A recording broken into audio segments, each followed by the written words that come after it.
At Iconium, Paul and Barnabas went, as usual, into the Jewish synagogue. There they spoke so effectively that a great number of Jews and Gentiles believed.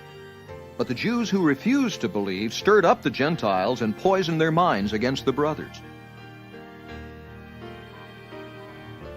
So Paul and Barnabas spent considerable time there, speaking boldly for the Lord, who confirmed the message of his grace by enabling them to do miraculous signs and wonders.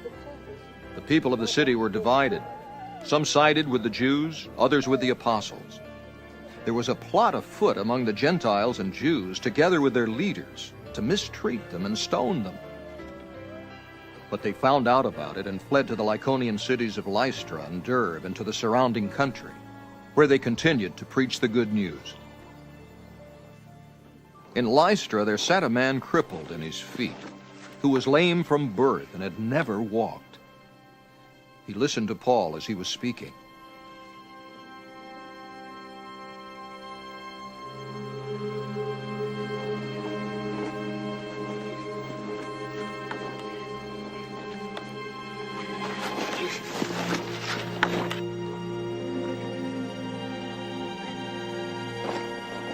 Paul looked directly at him, saw that he had faith to be healed, and called out, "Stand up on your feet!"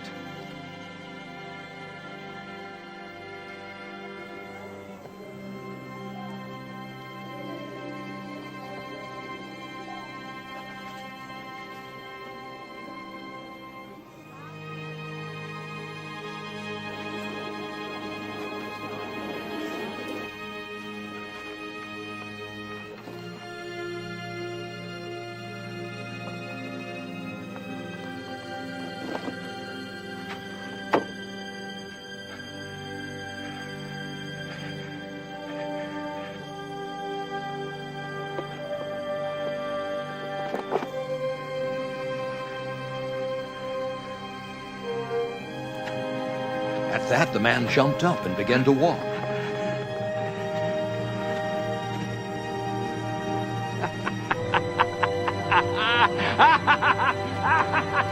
When the crowd saw what Paul had done, they shouted in the Lycaonian language, "The gods have come down to us in human form." Barnabas they called Zeus, and Paul they called Hermes, because he was the chief speaker. The priest of Zeus, whose temple was just outside the city, brought bulls and wreaths to the city gates because he and the crowd wanted to offer sacrifices to him.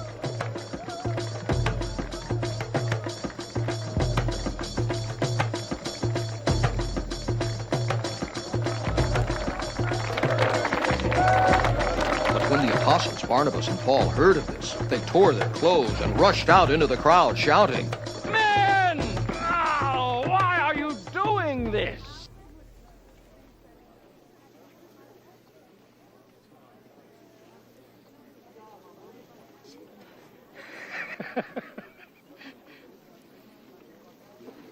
We two are only men.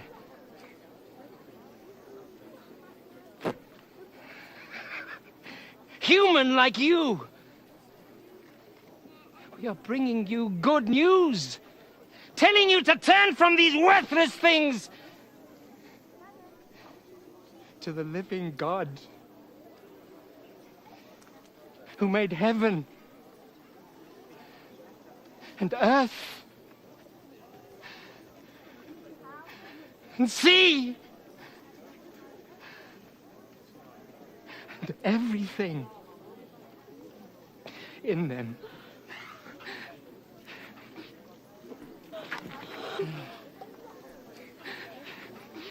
In the past, he let all nations go their own way. Yet he has not left himself without testimony. He has shown kindness by giving you rain from heaven and crops in their seasons. He provides you with plenty of food and fills your hearts with joy. Even with these words, they had difficulty keeping the crowd from sacrificing to them.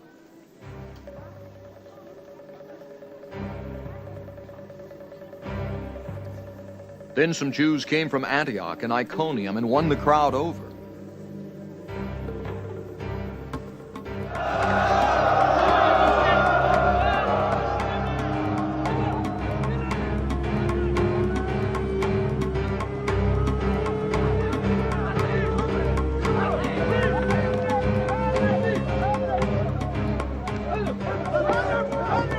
stoned Paul and dragged him outside the city, thinking he was dead.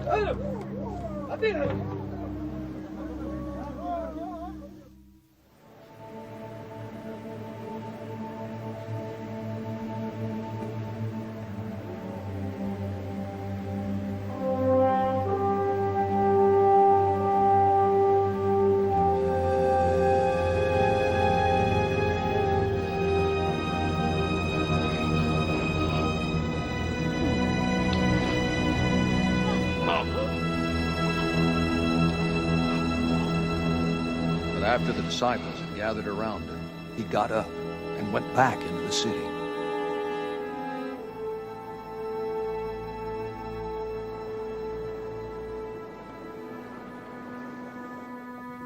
The next day he and Barnabas left for Derbe.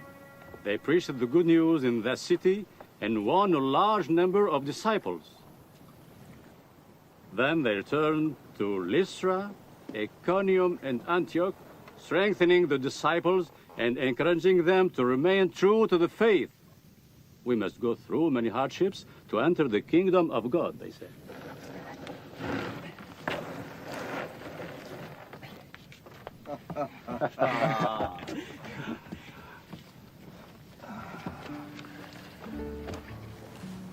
Paul and Barnabas appointed elders for them in each church, and with prayer and fasting committed them to the Lord, in whom they had put their trust. After going through Pisidia, they came into Pamphylia. And when they had preached the word in Perga, they went down to Italia. From Italia, they sailed back to Antioch, where they had been committed to the grace of God for the work they had now completed.